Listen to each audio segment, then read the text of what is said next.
Welcome to Demystify Magic with Molly and Madison. I'm Molly, a former skeptic, now full-time energy healer, author, and your resident science meets spirit nerd. And I'm Madison, a born and raised witch, teacher of the craft, and owner of not one, not two, but 3 metaphysical businesses. Together we dig into low-effort witchcraft, spirituality, and the science that backs it all up, all with humor, heart, and a sprinkle of chaos. So whether you're a curious skeptic or a seasoned witch, find a cozy spot, take a deep breath, and let's demystify some magic.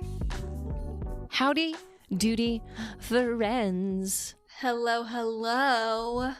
I'm so excited for today because after last week's deep dive, I'm ready to sit back and be educated by my dear friend Madison. You know what? It's about time I got the reins back around here. You know, it's so funny. So we try our best to outline our episodes in advance. And 2 months ago, we were going through our spring calendar and we were like, let's try to tackle the Greek pantheon. I think that would be really fun. We can do a 2-part series. And we're like, yeah, that sounds great. And I was like, don't worry, I'll handle it. I'll put it all together. And then I started writing it out. And I was like, oh no, this is not a 2-part series. How many parts is it? I have us at a 6-part deep dive. Wow. Into the Greek pantheon. And I don't cover everyone. So I have us kind of segmented into different kind of realms, right? So we're starting with my favorite, with the gods of the underworld. We're going to talk about Hades, Persephone, and Hecate. Okay. And so I tried to group everybody in what felt like some common ground, right? But it only felt fair to start with the goddess of the witches because she's my favorite, you know? Yeah. My only context for the Greek pantheon is the Neon Gods series by Katie Roberts. And I'm currently reading number 6 or 7, the one with Orpheus and Eurydice? Jesus. Way off. And Charon? Chiron. Wow. I think it's Chiron. Anyways. Yeah, so there's going to be a lot of that in this episode. In these next 6 episodes. This is a lot of pronunciation, a lot of words that I've only ever read and not heard out loud. And I do just want to give a little bit of a disclaimer before we get into it, is that there are hundreds, if not thousands, of interpretations of almost every Greek myth. There are what feels like a million gods of different levels of quote unquote importance.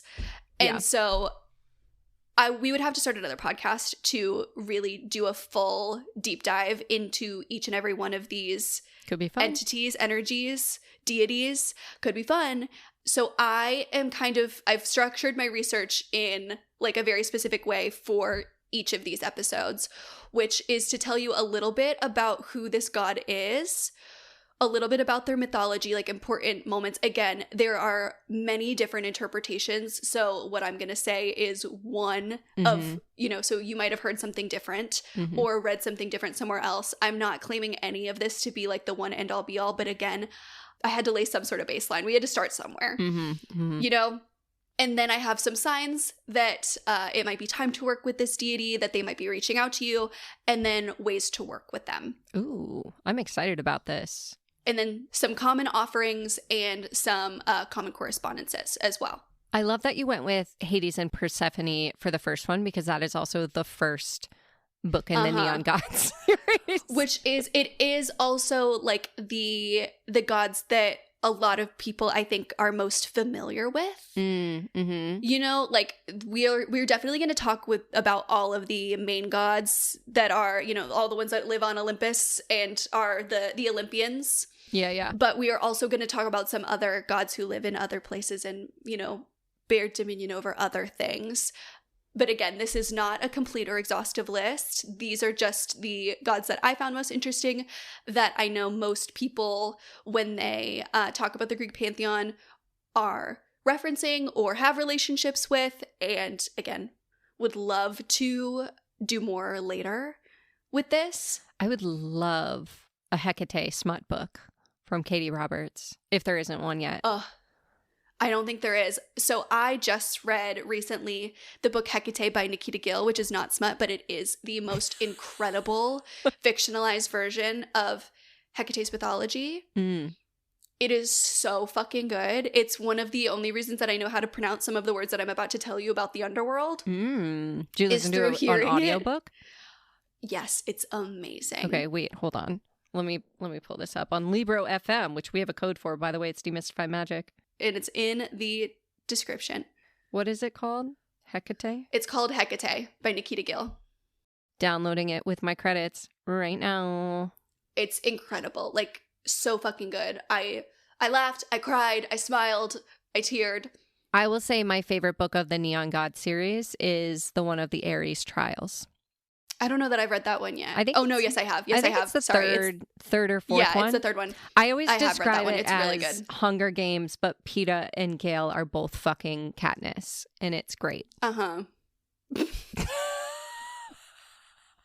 Thank you for that. You're welcome. We'll get to Ares. This will be my only contribution, is talking about the smut version. Listen, the Neon God, or that series is really good. It's great. It's really good. It's my only, I honestly, I am fascinated by Hades and Persephone because of that fucking book. Yeah. So the modern interpretations of their mythology are definitely a lot more generous than the older mythology. And so it's definitely interesting to see how we have kind of redesigned these myths to fit our modern world. It's definitely nuanced. And so I kind of wanted to start with Hades and Persephone and Hecate because I feel like they are so in the modern zeitgeist that I kind of wanted to tackle that first because it felt like both my favorite and also the hardest to me. This is also, Hades and Persephone are the only one that I actually have a factoid about that I can share. Okay, I can't wait. Before we dive into it, Madison, what was your magic moment of the week? My magic moment is that I, in the last week, have cut down my average daily screen time by 3 hours. It's because she stopped responding to me as quickly. Yep. I've been knitting. And I'm having so much fun. I really, really, really needed a hobby that I couldn't pick up my phone while I do. Something to keep me from looking at my phone. So I have been knitting and either listening to documentaries, putting them on the TV and just listening, or listening to audiobooks. Yep. And it has been such a game changer. I feel better and I'm sleeping better. And it's just not it's, once a week when that little your average screen time is whatever notification pops up, I dread that day. I dread that moment because I have embarrassingly high screen time. And so to see it at a less embarrassing number, still embarrassing, but less embarrassing, felt so good.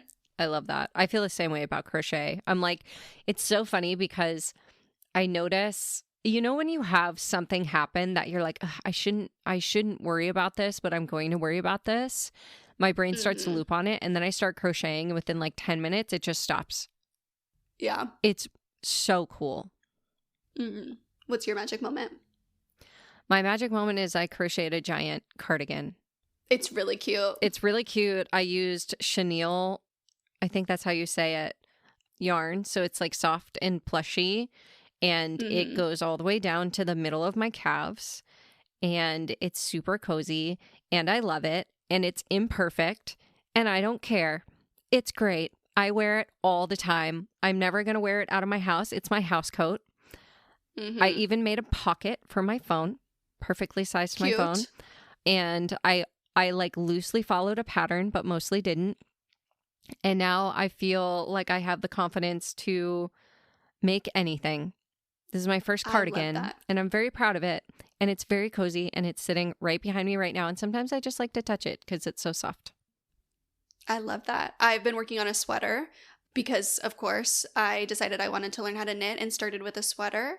Friend of mine, listener of the pod, Misha, taught me, and she sent me the pattern and like a YouTube video on how to do the pattern and was like, I know it's kind of like not recommended to start with a sweater, but this is how I started. I was like, oh, don't worry. I was not going to do a pair of socks. No. That's just not who I am. No. And it's wild when you get to the portion that's like, okay, decide how long you want the sweater to be and then just knit until there. And I was like, oh, there's no rules. Yeah. I'm on my own now. Yeah.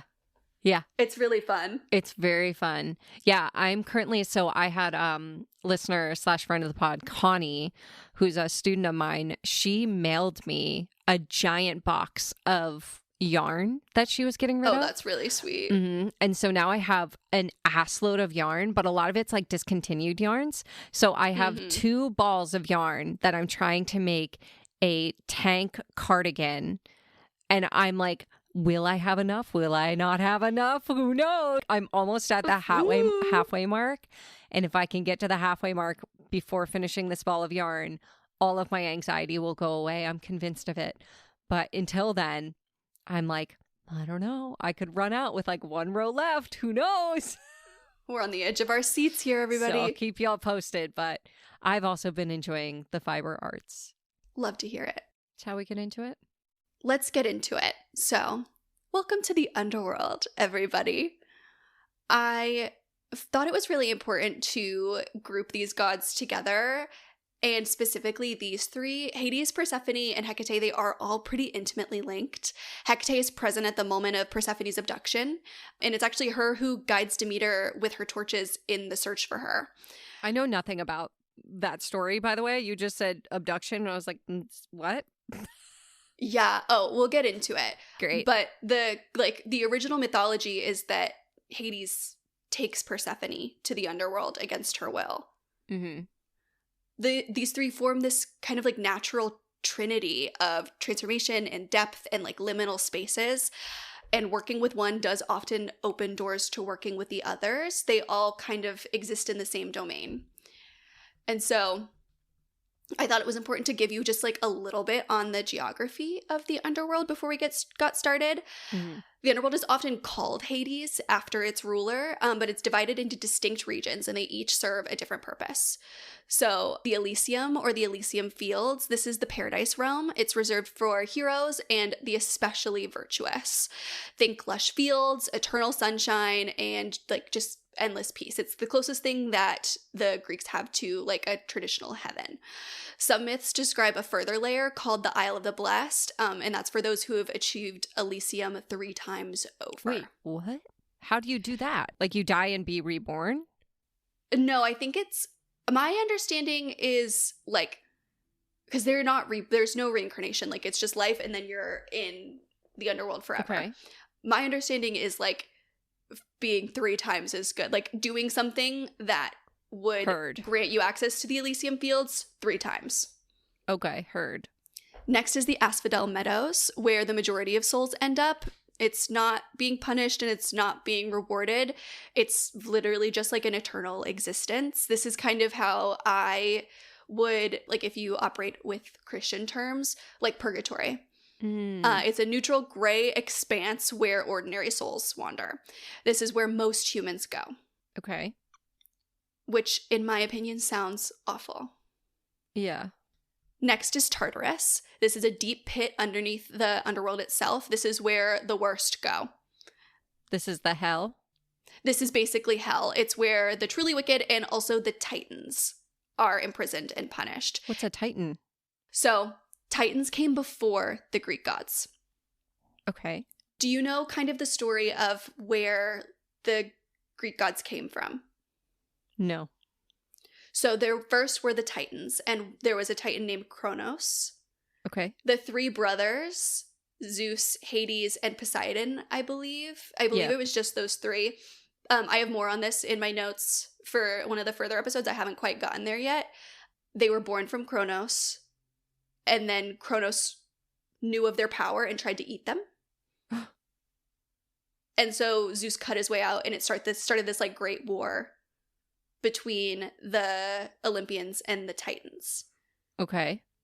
And so we'll get into it, but Hecate is actually a Titan. That's why she's not in Neon Gods. Exactly. So he's Cronus is the father of Hestia, Demeter, Hera, Hades, Poseidon, and Zeus. Okay.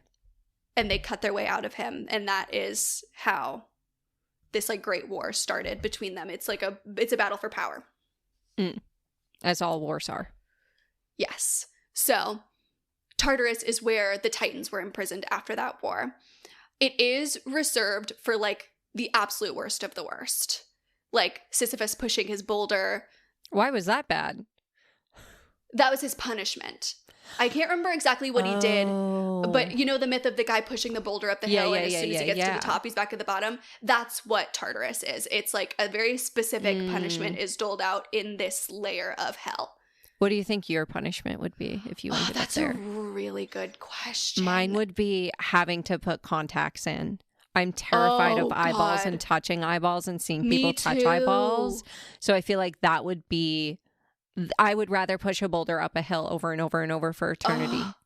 You know, a few weeks ago, hit one of my fingernails really hard and like I moved the nail from the nail plate. It was really bad. Molly's laughing because I haven't shut up about it for 2 weeks. It's still tender, just so everyone's aware. And I can now see... Because I also have a fake nail on. Big shout out to my nail tech, whose nail did not budge when I hit it, the hardest I've ever hit anything in my life on accident. You better write her a review real quick. Oh, I know. Tip doubled next time I see you, babe. But because I have a fake nail and I haven't been able to see like the extent of the damage, but now it's grown out enough that I can see like where it's separated. It's not good. I think that would be my punishment, is having that happen to me over and over and over again, because there's actually no worse pain I've ever experienced. Yeah. Okay. So Weigh bad. in the comments. If you can comment where you're listening to, tell us what your Tartarus like punishment would be. Your Tartarus punishment. It's gonna be my next opening question when I meet people. I used to ask people what would be your like body of Christ, blood of Christ equivalent. Now I'm gonna ask what is your Tartarus punishment? Yeah, what is your Tartarus punishment? Yeah, that's a really good one. That's a really good one. But what I have always found so interesting about Greek mythology and the Greek pantheon is that the mythology is very, like, very human in a way that I don't feel like more traditional, like, Western religions are. The idea that, like, we have this whole complex religion surrounding all of these deities, and your idea of, like, what life after death is just, well, you just go. And you're just in this place. And unless you're, like, crazy good, unless you're, like, Hercules level hero, you're just gonna, like, go stand in a room for the rest of eternity. Oh, God, like making small talk at a party. That's what I envision that, like, gray space being. That's really funny. One of the things that I read that was in that book, Hecate, so I don't know how, I didn't read it anywhere else, so I don't know how based in, like, mythology it is this idea that, like, slowly they begin to forget their human lives. And so they just become, like, energies just, like, existing in this space. And that, I feel like, tells you a lot about their relationship with death. Yeah. And, like, their relationship with the afterlife. And so through a modern lens, I feel like we have this, like, very distinctive view of the idea of the underworld, right? Like, because it's all underneath and it's not, like, all flowers and rainbows for everyone. We have this, like, kind of scared idea of what these kind of underworld gods might be. And I think it's important to kind of debunk that a little bit. The underworld isn't entirely a place of punishment. It's like a processing space. And it kind of represents, like, the shadow self. Working with underworld deities is in many ways like working with your own inner depths, those own layers that you might have of yourself, any grief that you haven't touched, the patterns you keep repeating, the parts of yourself that you've kind of, like, tried to shove away really come through in underworld work. Something that is really important to note through at least, like, a more historical lens, like, Hades governs mostly with fairness. Yeah. Obviously, in those older myths, he's kind of a creep. with the kidnapping and all of that. Sure. But also, you know, this is the reason that those myths change with time, is because our understanding of the world changes. Whereas, like, these myths were created with the kind of idea that that was how men and kings behaved. Right, yeah. And so our relationship with these myths can kind of grow and adapt and evolve. Mm-hmm. And for Persephone, she, through a modern interpretation, she chose the underworld. She chose to live in that duality, right? And then Hecate moves freely between all worlds. She carries the torch so nobody has to navigate the dark alone. Oh. And that's what she is for a lot of practitioners. That's what she is for me. The torchbearer is the most important part of her identity in my mind. You know, that's what I see her work as guiding somebody through the parts of themselves that they are not yet ready to face on their own. Mm-hmm. So that makes sense. Let's start with Hades, the god of the dead and the ruler of the underworld. Hades is one of the 3 sons of the Titans Cronus and Rhea, alongside Zeus and Poseidon. After the Olympians defeated the Titans, the brothers divided the cosmos. Zeus took the sky, Poseidon the sea, and Hades, whether by chance or by choice, depending on the source, he received the underworld. So some people believe it was that he was the least favorite brother, and some people believe that it was a choice on his part. You know, some myths are written that way, some are written the other. Wait, who took Earth? We have skies, we have sea, we have underworld. Who took Earth? The mortal realms are kind of divvied up between different gods. So okay, we'll get there. Okay. All right. Sorry. It's okay. So his name means the unseen one, and he was so feared that the Greeks avoided speaking his name directly. He's Voldemort. Yeah, literally. His Roman equivalent is Pluto. So he is not the god of death itself. That's Thanatos. He's a separate deity. But Hades is the sovereign ruler of the dead. He governs the realm with justice and impartiality, and he doesn't seek more souls. He just simply oversees those who arrive. So Thanatos is the god who is basically like the Grim Reaper. He collects the dead. Mm-hmm. Hades is in charge of them once they get to the underworld. Are we going to talk about the river Styx? Yes, a little bit. I have that in here. Can't wait. So energetically, Hades carries the vibe of like a quiet, steady, deeply fair authority figure. He's kind of like one of the most misunderstood deities in the Greek pantheon because he's painted very much as villainous, largely because death is frightening, right? But not because of anything that he actually did.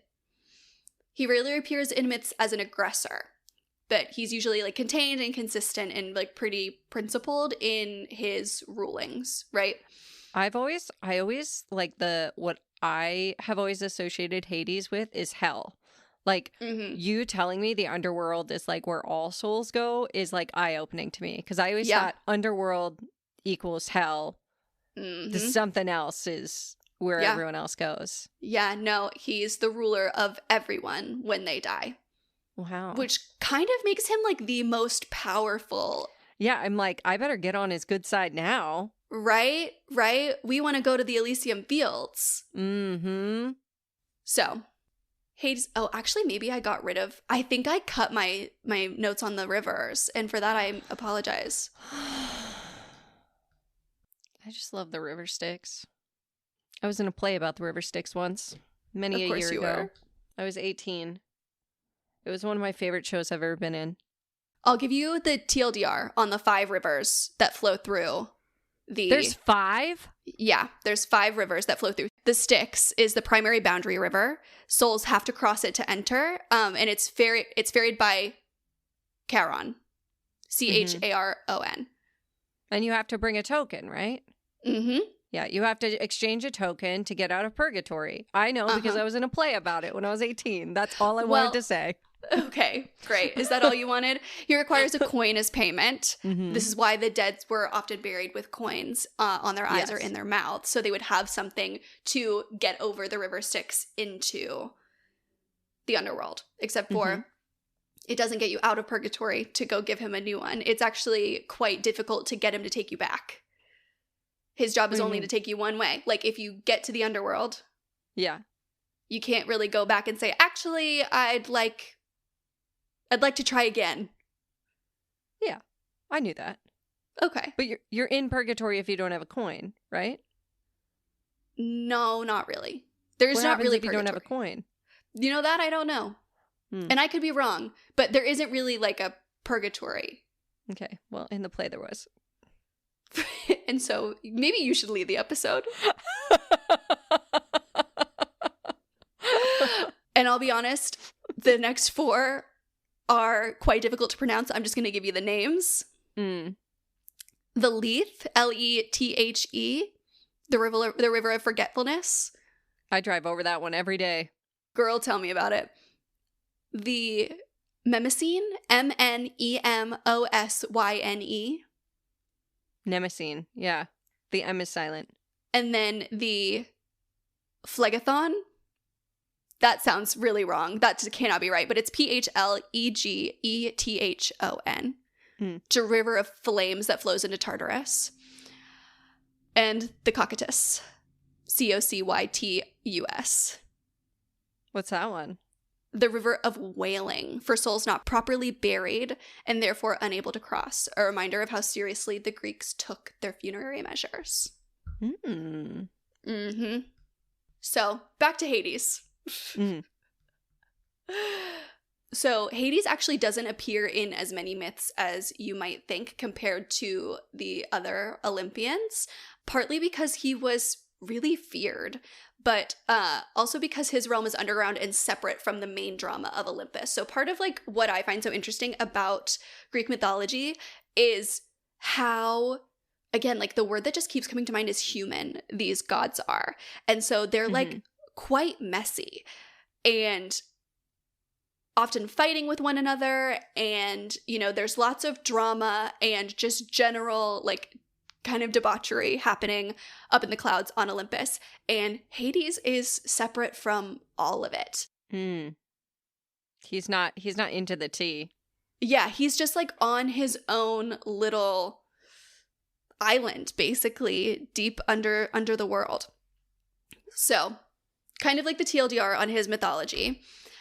After the Titanomachy, which was the war with the Titans, lots were drawn and Hades received the Underworld. Some versions suggest that this was rigged, others suggest that he accepted it willingly as the responsible eldest. He was the first swallowed by Cronus and the last rescued. So he's kind of both the eldest and the youngest, depending on your perspective, which is really interesting. Another like kind of liminal space that he carries. So his most famous myth, the one that gave him his queen, the abduction of Persephone. Hades abducted Persephone with Zeus' permission, no less, and brought her to the underworld. Yeah. And her mother, Demeter's grief, caused winter on Earth. Ultimately, because Persephone ate pomegranate seeds while she was in the underworld, she was bound to return for part of each year.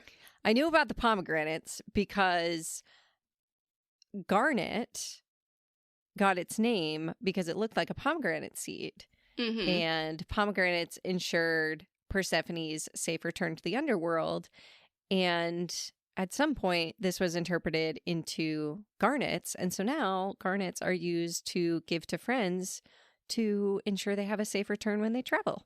Very tender. What's interesting about the pomegranate seeds is that there are some interpreters who believe that it was actually an allegory for sex. Oh. Which then kind of leads us down the like more modern interpretation of Persephone willingly choosing to stay with Hades. Where it's like eating the fruit translates to having sex with Hades. And so eating a seed is partaking. Eating his seed. If you've read Neon Gods. Okay. Next, we have the myth of Sisyphus, the mortal king who cheated death twice.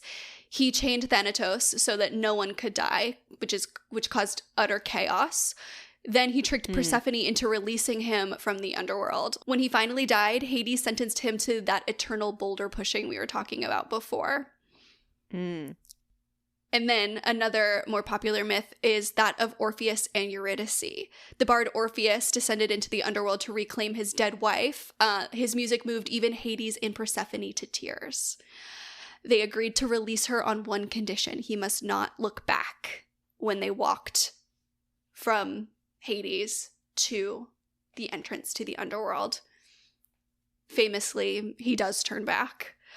This myth is often read as being about Hades' mercy. He agreed to the deal, and it's Orpheus' own doubt that failed him, not Hades himself. What happened when he looked back? Eurydice went back to the underworld. Without Orpheus? Yeah. Oh. Yeah, it's really sad.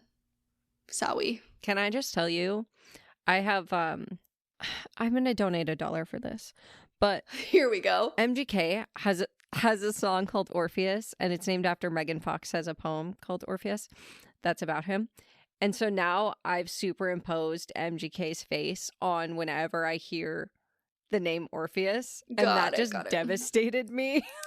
Got it. So many levels. There's a really sad myth. So sad. I know. I think I haven't seen the play Hades Town, but I know that it's like a decently sized piece of it is that myth. Mm. And then a big part of Hades mythology is this kind of like his name translates to the unseen one, right? Invisibility and like that kind of ability to exist between worlds is a really big part of his mythology. He possesses a cap called the Helm of Darkness that renders the wearer completely invisible. He lent it to both Athena and Perseus. That invisibility is like a huge part of his nature. Kind of as an allegory for the fact that death exists everywhere, but goes often unseen. Yeah. So, some signs that Hades might be reaching out, or that it's time for you to extend that olive branch to him. Crows or ravens appearing repeatedly, especially near or at home. Finding coins, especially in unexpected places. A sudden, unexplained interest in death, the afterlife, or ancestral work. And dreams set underground, in caves, or in dark enclosed spaces that feel more significant than usual. Anytime we talk about like things coming to you in dreams, I think it's important to say with a level of significance that is unusual for you. You know, if you wake up feeling like, oh, that felt different, it might be time to examine that dream. Being drawn to shadow work or feeling called to examine the parts of yourself that you've maybe been avoiding. Cypress trees, black dogs, or owls appearing as recurring symbols, and a sense of somebody steady and quiet watching over you. Not anything like threatening or scary, but just a quiet presence. Mm-hmm. And then how to work with Hades. This is not someone you call on for quick fixes.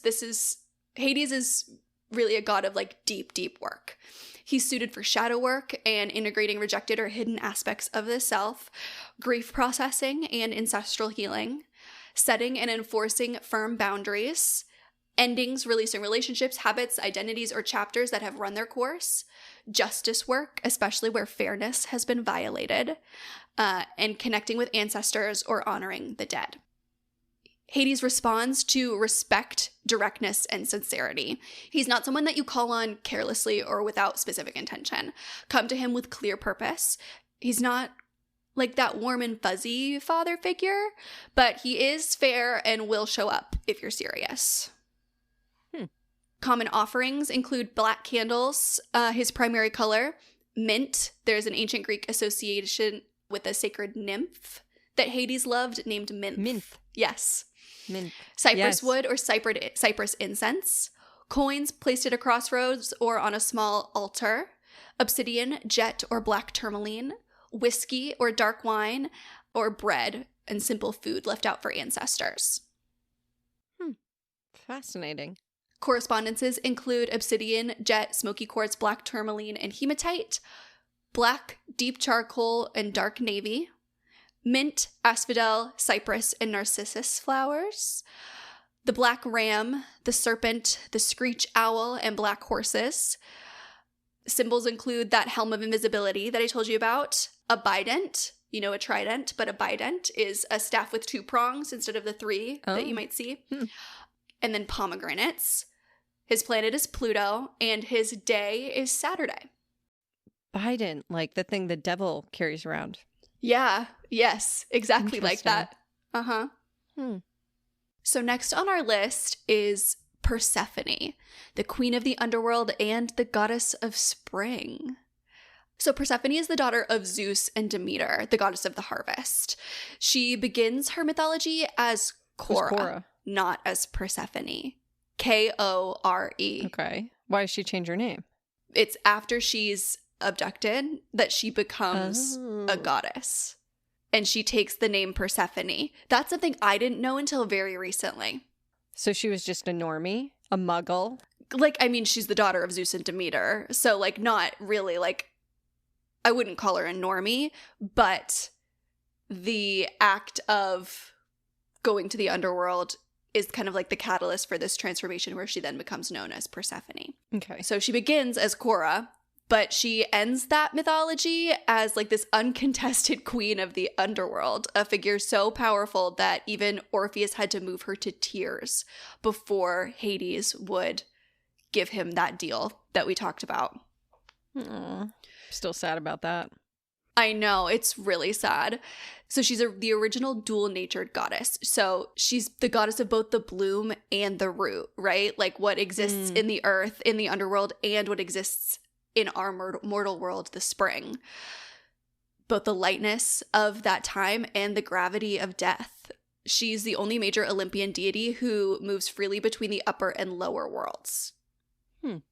In that like transition of her home, half of the time is with Hades and the rest of the time is on Earth. Was she the goddess of spring before she became Persephone, or that happened after? That happened after. So basically what happens is Hades sees Cora and becomes obsessed with her, falls in love with her, asks for Zeus's permission to take her to the underworld because Zeus is her father. Zeus says yes. He kidnaps Persephone, or Persephone goes willingly with him, depending on the interpretation of the myth. She stays in the underworld.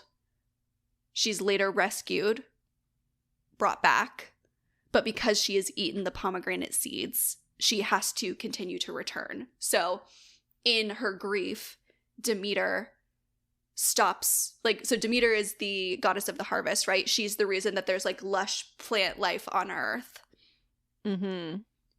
When Cora is taken, there's a perpetual winter. And then she comes back and brings spring. Exactly, which makes her the goddess of the spring. Got it. That's cute. Aww. Right? Tendy. And that's what I think is so interesting about her, is that like push and pull, right? Like literally the goddess of new life and the queen of death.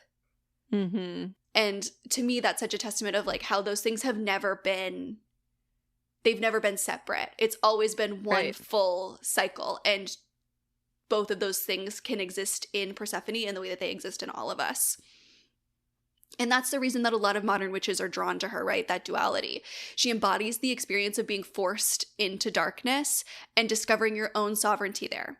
She's not the victim by the end of her mythology, right? She takes her circumstances, even in the less generous to Hades interpretations of the myth, right? She still, by the end of it, is like a badass fucking queen. So we went through the mythology of the abduction, but something that I think is important to note is kind of what happens in that search period. So Demeter wandered the earth for 9 days, refusing to eat or bathe, searching for her daughter. Hecate, having heard the abduction, came to Demeter with torches and guided her to Helios, the god of the sun, who had witnessed everything. Zeus eventually intervened, sending Hermes to retrieve Persephone, but Hades had given her pomegranate seeds. Some versions say 6, some say 3 or 4, but because she'd eaten food in the underworld, she could not leave permanently, so she became bound to return for the months corresponding to the seeds that she ate. Which is winter, right? Yes. Fall and winter. That's why some say 6, some say 3 or 4, right? Like some people say, or some interpretations of the myth are that fall is Demeter recognizing that winter is coming and beginning to mourn, and that she's like not fully gone. And then other people say, it's like the dark half of the year, light half of the year. Kind of depends on your interpretation, right? If it's not rooted in kidnapping, it's cute. So that's kind of where her story stops for a lot of people. If you have just like a basic understanding of Greek mythology, You probably know about the pomegranate seeds. You know that, about the winter and the Demeter and the grief and all of that. But the part that kind of gets left out of the story is the way that Persephone comes into her own in the underworld. Ooh, tell me. She rules alongside Hades with full authority. She's the one who hears Orpheus out. She's the one who, when she is moved to tears, she's the one who can grant that favor and say, no, Hades, I want you to do something about this. Mm-hmm. This was something I thought was fun that I would love to do another deep dive into. Persephone was also central to one of the most important mystery cults in ancient Greece, the Eleusinian Mysteries. What? Mm-hmm. Their initiation rites, which promised initiates a better afterlife, were held in her honor alongside Demeter's. Their precise content was kept secret on pain of death, but scholars believe they involved symbolic death and rebirth guided by Persephone's myth. Whoa. I didn't let myself go too deep into that one, but yeah, I would love to do like a series on cults of some kind, like ancient cults. I love ancient cults. Yeah, like secret. I want to do one on the fucking occult cults. Yes. Occult cults with Molly and Madison. Yes. I felt that I really wanted to include that little tidbit because we touched on a couple cults in our last few deep dives. So I was like, I've got a cult too. So some signs that Persephone may be reaching out is pomegranate symbology in food, dreams, imagery, or they're just suddenly everywhere. Flowers blooming unexpectedly or in unusual circumstances. That feeling of being caught between two worlds, those two versions of yourself, maybe two life chapters. She's like a very transitional deity. Narcissus flowers or their scent appearing in your life. Dreams of descending, stairs, elevators, caves, underground spaces, any kind of like moving downward. And that feeling like significant rather than like threatening or oppressive. A deep sense that a transformation is underway. Being drawn to both shadow work and spring or growth practices simultaneously, again going back to that duality, and feeling both grief and excitement about a major life change. You can work with Persephone through seasonal transitions, especially autumn, which is her descent, and spring, her return. Reclaiming personal power after a period of feeling powerless. Integration work, anytime you're going to be bringing that shadow into light or turning darkness into growth. Navigating major life transitions that might feel forced or overwhelming. Shadow work with a lighter, more compassionate touch than Hades alone. Fertility, creativity, and growth, especially after a period of dormancy. And finding beauty and meaning in difficult seasons. Maybe I should work with Persephone. Right? She's kind of badass. She's kind of badass. I think what I love so much about her is that any interpretation of her myth, she really, like, that level of sovereignty and power is kind of the through line, right? Like, even if you believe that she chose to go with Hades willingly and, she wanted to be this queen, she still steps up and is, like, incredibly powerful and has, this really equal partnership with her husband if she's able to kind of like turn his favor. Yeah. And if you subscribe to the interpretation that she was kidnapped, she took that really terrible, shitty situation that these fucked up men put her through. Her father allowed her to be taken by some man that she didn't know. And she turned it on its head, gained this power, and then now has control over the person who originally captured her. Queen behavior. Queen behavior. But still, Persephone is more approachable than Hades. She responds to honesty about where you are, especially if you're in your own descent. She knows what it's like to be in the dark against your will and find your footing anyways. Love that. Right? I think that I really relate to her as a deity when you're grieving. Yeah. Someone who has like experienced immense pain and has become comfortable with death while still having love and the ability to bloom. Yeah, I was like thinking about the seasons of that, right? Like grief is winter and coming out the other side, like Persephone almost like shepherds you to the other side of that grief. Yeah, for sure. So, some common offerings for Persephone. Pomegranate, obviously, fruit, seeds, or juice. Spring flowers, especially narcissus, but violets are also a good alternative. Honey, mint, something that's shared with Hades. Grain or bread to honor her Demeter connection. Pink or white candles for her maiden aspect, or deep red and black for her queen aspect. And seeds, literal seeds, to plant or to offer. So they can be like seeds set out for her, or seeds planted in the ground as an offering to her. I love that as a practice idea. Okay, correspondences. Garnet, rose quartz, malachite, bloodstone, and clear quartz. Those garnet for those pomegranate seeds. Mm-hmm. Some spring colors like white, pink, yellow, or green, especially pastels. And then to appeal to that underworld aspect, deep red, black, dark purple. Narcissus, mint, wheat, pomegranate, willow. Bats, deer, black ram, another thing shared with Hades, and owls. The symbols would be, again, the pomegranate, a sheath of wheat, or spring flowers. And then she also shares a planetary association with Hades, Pluto, but sometimes also she's associated with the moon. And then either the spring equinox or the autumn equinox. That makes sense. Mm-hmm. So last, but certainly not least, we have Hecate. Hecate. The goddess of magic, witchcraft, crossroads, and the liminal. She's also known as the queen of witches. I love Hecate. Hecate is a goddess that I work with in my practice. Super, super transformational experience for me. I think realizing that there was a goddess of witches.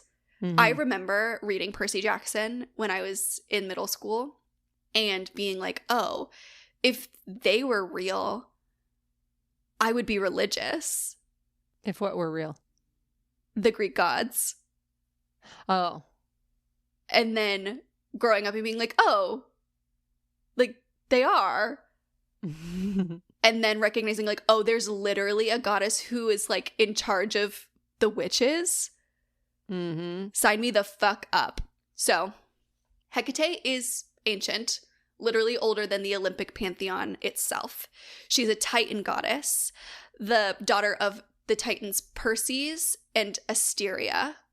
And she retained her power even after the Olympians took over because Zeus himself honored her above the others. She's uniquely described as the only deity who retained full honors under both the old and new cosmic orders. Whoa. She's the goddess of 3 realms, earth, sea, and sky. She's depicted in her most iconic form as triple-bodied, 3 figures standing back-to-back, each facing a different direction at the crossroads. She holds torches in each hand, illuminating all paths simultaneously. That's what that image is. And what I find so interesting is how the fuck was this woman who, in the Titan world, bear dominion over earth, sea, and sky, allowed to continue to exist in this new dichotomy, right? With these brothers. And when you asked who is in charge of the earth, if it's Poseidon, Zeus, and Hades, Hecate technically has more dominion than all 3 of those brothers combined because she's earth, sea, and sky. Hey. And resides in the underworld, right? Absolutely classic that we forget her when we talk about Greek history. Exactly. So she governs magic and witchcraft, crossroads and doorways, night and the moon, ghosts and the restless dead, liminal spaces like thresholds, boundaries, in-between places, herbalism, and necromancy. She's the ultimate deity for anyone who lives between worlds, who doesn't fit neatly into one category, or who walks more than one path. So if you listened to last week's episode on the witch trials, she is the goddess of everyone who could have been accused of witchcraft. All of the weirdos like us who don't fit into those societal structures, into those gender norms. Hecate is not only the goddess of the witches, she's the goddess of the weirdos and the strange. Yes. She is like this is gonna be dumb. Well, now you have to say it. I was gonna say she's like the I was gonna make a Warped Tour reference. It wasn't good. Okay, that's okay. We'll let it slide. Yeah, just pretend I'm not here. Great. So, some of her mythology. She predates much of Greek mythology, with roots possibly in a few places like Anatolia or Thrace. I'm not sure if I'm saying those right, but she was absorbed into the Greek pantheon while retaining an independence that the Olympians rarely had. She kind of owes allegiance to no one, not even Zeus, but is honored by all. Literally alt baddie. Like, she just kind of gets to exist as a free agent in a way that is like not really normal. The literal dream. Truly. So in some theology, Zeus gives Hecate a share of earth, sea, and sky, the three realms, and honors her above all others, so she can grant or withhold anything in her domain. And in the myth of Persephone, it's Hecate who hears the abduction. So it's Hecate who comes to Demeter with torches and accompanies her in the search. After Persephone is found, Hecate becomes her companion and her guide in the underworld. In some versions, kind of like an attendant, and in others as an equal. So it can kind of ebb and flow, but she is kind of the person who helps Persephone transition into her role in the underworld. Because Persephone's an alt baddie. Mm-hmm. Are two alt baddies. The ancient Greeks would leave monthly offerings for Hecate, like food, especially garlic and eggs, at crossroads on the dark moon, which is the new moon. Why garlic and eggs? I think I don't know why garlic is associated with her, but I mean, like, I have garlic on my altar for her right now. I think it's because of protection. I know I read about the eggs in one of my books that I will find. There's a good book on Hecate that I have in my bedroom that I can't ever remember the name of when I need it, and I didn't grab it before recording this episode. Hecate's suppers included raw eggs as a mean for both purification and protection from evil spirits. According to the Jujul. Crossroads were sacred to her because they are places of choice, transition, and the meeting of the worlds. So this is something that I talked about in our deity episode, but something that I find really fascinating is that, or what, it wasn't, we haven't done a deity episode. Somebody asked us about deities, and I don't remember. It's in one of our episodes where I say this. Whatever. Listen, I'm doing my best. But people would leave this food at crossroads, not for Hecate. The intention was never that the goddess herself would get nutrients from the food. The intention was always that someone who needed it would find the food. Aww. And that's Tender. what I love about Hecate. Yeah, and so when we've done like food drives at the store, I give those an offering of Hecate because it kind of serves the same purpose. And so I read Courtney Weber's book on Hecate as well, and she talks about living in New York City where there aren't a lot of like isolated crossroads. And so she would leave offerings of like extra meals that she would purchase like on a park bench. Aww. In the hope that somebody hungry would find it, as like a kind of modern interpretation of these suppers. So, Medea and the witches. Hecate is the patron deity of the mythological witches. Medea, who is her granddaughter in some versions of the myth. Circe, her niece, who you might recognize from a very popular novel that came out in the early 2010s. What? Oh, okay, never mind. What There's a book novel? called Circe. It's literally called Never Circe. heard of it. Well, and the dark magic practitioners of antiquity. She taught the art of herbalism and magical craft.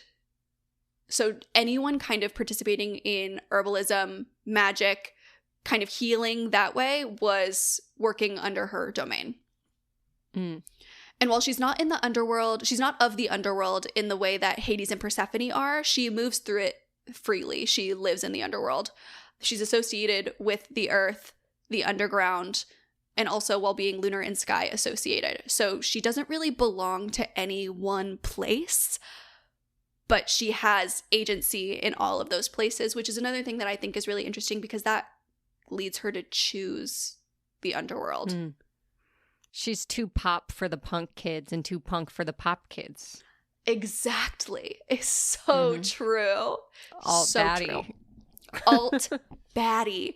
Some signs that Hecate might be reaching out: dogs, especially black dogs, or dogs appearing or barking in unusual circumstances, or hearing dogs barking where there are no dogs. I have a black dog. You do have a black dog?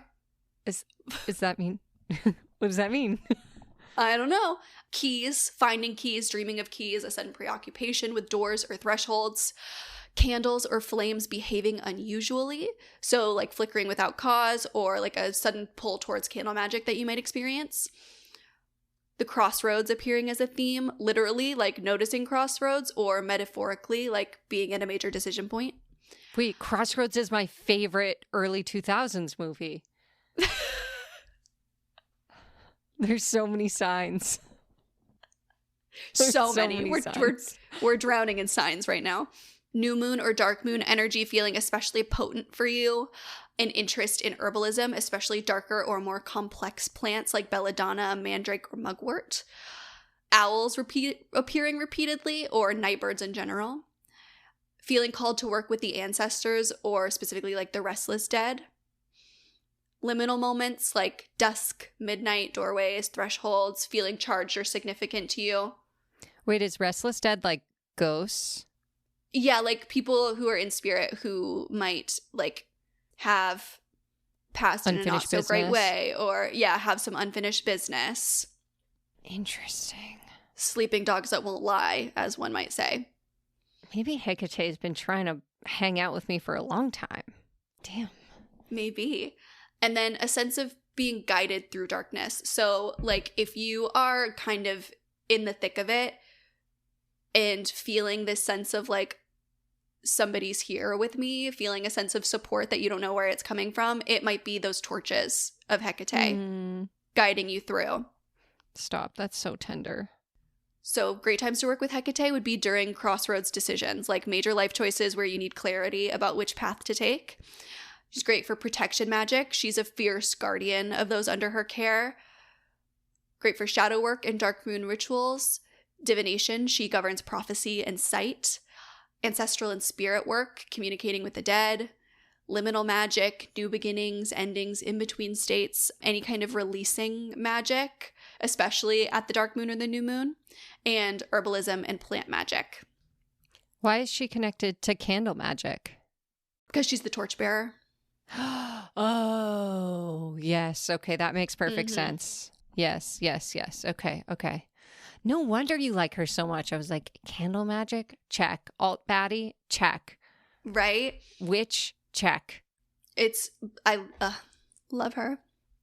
So, Hecate is traditionally approached at the new or dark moon, at crossroads, a physical one if possible, but symbolic ones are allowed and okay, and especially at night. The tradition of leaving offerings at a crossroads on a dark moon is one of the oldest and most powerful ways to begin a relationship with her. So that is like super rooted in the kind of ancient practice.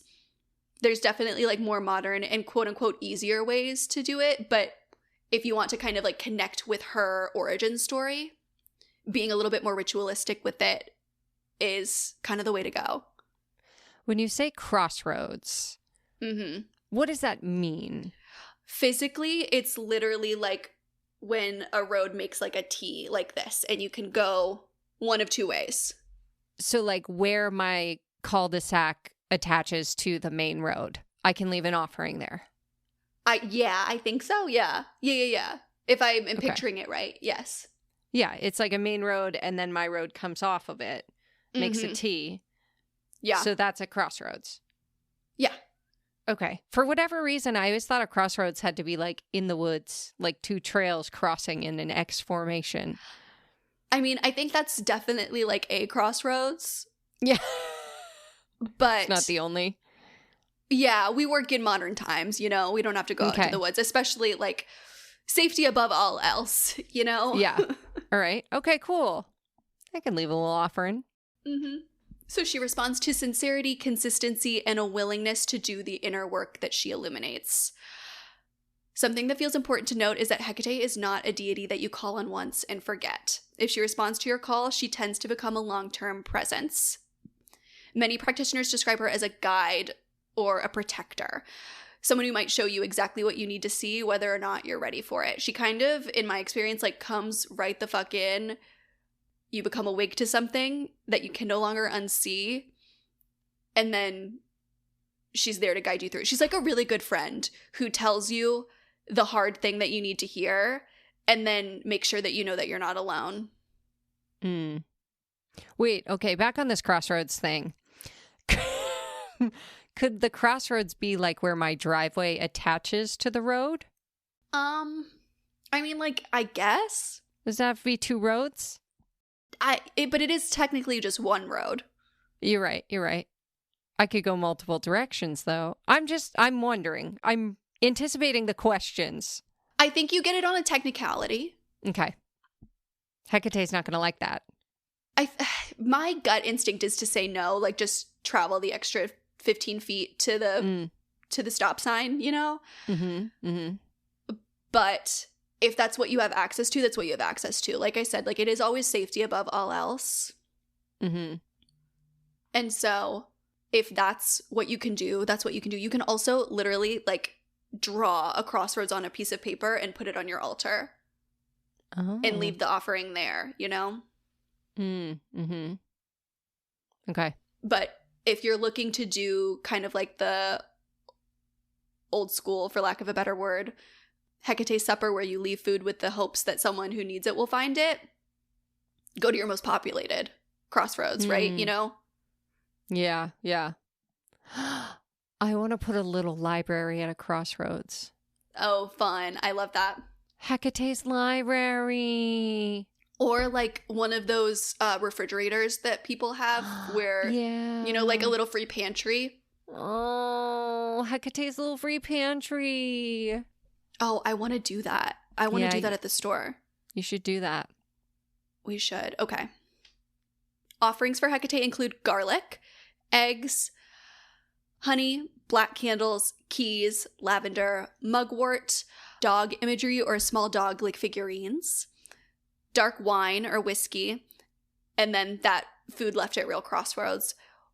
Something important, again, to go back to that like ancient ideology. The traditional practice is you set the food down at the crossroads and walk away without looking back. And this is done kind of out of like a sense of reverence for Hecate, of not, it's like leaving the cookies for Santa and then going into your bedroom of like, this is for you now. I'm gonna remove myself from the situation. Also, there are some reports that it was done out of like a fear of her power. Why is she associated with dogs? You know, I just know that she is. She has dominion over dogs. And sometimes I like forget that the book Hecate by Nikita Gill isn't like purely factual. So there are some things that happen in the book that I didn't read myths about. So I don't know how real they are. But in the book Hecate by Nikita Gill, if you're listening and you would like to come on this podcast, I will drop everything. I will scrap the rest of the 6-part series. I would love to talk to you. Your book is so good. I'm so excited for the next one. Anyways, she like meets a dog who is dying and heals it. And then she becomes like, she has dominion over dogs. We've wanted to do, so there's this thing that I have wanted to make a part of our altar at Spellcrafter, which is where we like raise money for different causes and like dedicate it to different deities. We've kind of now been doing that through our Reading for Donations event. I guess all I would really have to do is get a jar and start putting it out, but I just have, you know, whatever. But we wanted to do a fundraiser for an animal shelter as an offering to Hecate for that reason. That's cute. Yeah. Okay. Correspondences for Hecate. Black tourmaline, labradorite, moonstone, onyx, obsidian, and lapis lazuli. Black, deep purple, and silver. Garlic, lavender, mugwort, belladonna, mandrake, cypress, saffron. Black dogs, snakes, ferrets, owls, and bats. And then symbols like torches, keys, daggers, rope, crossroads, and that triple moon that you see everywhere. Her planetary association is the moon. And the day she's associated of the week is Saturday. And then the number 3. For the triple goddess. Exactly. So, those are our 3 gods. Yay. Yay! I think that these 3 together form like almost a magical powerhouse of deity work. I mean, the thread between them is like so clear, right? Like Hecate witnesses Persephone's abduction, guides her to the underworld.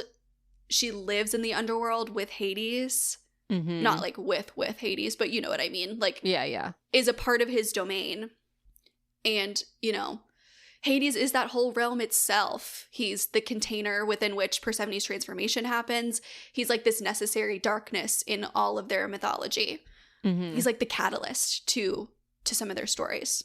Yeah, for sure. So if you plan to work with all three of these deities together, it would be especially powerful during the autumn equinox through the winter solstice, through Persephone's descent. As if you think about it, Hecate is there guiding her back down to Hades. During any darker new moon rituals, especially for like major life transitions, especially if they involve a feeling of grief. And especially they are incredible for ancestor work. And I bet shadow work too. Oh, for sure. If you're new to working with underworld energy, Persephone is probably like the most accessible entry point into that kind of space. Hades is best approached when you're doing specific shadow work or ancestor or like boundary work. And especially like if you're cool with being met with fairness rather than a little bit of coddling, he might be the deity for you. And then Hecate might be your girl if you are ready for like lifelong commitment to the craft. She's the goddess who's going to come in, and once you're under her wing, you kind of stay there. Yeah. So is your recommendation for getting started starting with an offering? Yes. I think my first recommendation would be to tapping into the energy and seeing what you might be noticing in your life and around you. What are the themes of what's going on that you want to work on right now? And seeing who best aligns with that. And then just, setting out a small offering. Even if it's just a glass of water, right? Or one of the things on that list, something small. A clove of garlic. A few pomegranate seeds. A little bit of pomegranate juice. Yeah. One black candle. You know, it doesn't have to be anything crazy, but just putting out that feeler of like, hey, are you willing to be a part of this? And seeing what you might get back. Yeah. I think for me, as someone who's new to deity work and doesn't know much about it, my plan, if anyone wants my brain plan, is as I listen to you talk about the different gods and goddesses, like I'm sure that one of them is going to be like, oh, that's what I need right now. And that's the thread I'm going to follow. So, yeah. So out of those three, who do you feel most connected to? I mean, it's tough because I would say Hecate, but I think that's because you're so connected to her and I'm so connected to you and Anthony's so connected to her. And so that's the one that I'm most familiar with. But I don't know if any of them, like none of them has struck me so far as like that is the one that I'm supposed to be working with. And I think I'm going to wait and see if there is one that strikes me as like, oh, this is actually what I'm looking for right now. Yeah. But I think Hecate is who I'm leaning towards. Well, then we'll just have to keep checking in. I know. I'll tell you. I'm excited. So next week, we're going to get into the gods of love, beauty, and desire. Ooh. With Aphrodite, Eros, and Hera. I wonder if I'm going to be leaning more towards then because glamour magic has been a big part of my practice lately. I was going to say that because I kind of agree. I will be interested to see your thoughts and what kind of comes through for you in that episode. Can't wait. But until then. Did we do it? I think we did it. Okay. Yay. Love you. Bye. Thanks for listening to Demystify Magic with Molly and Madison. All our links, from spells to ceremonies to ways to support us, are waiting in the show notes. We'd love to hear your magic moment of the week. Share it in a review, tag us on socials, or bring it to our Patreon clubhouse at demystifymagic.com. And remember, you are the magic. Okay, love you. Bye.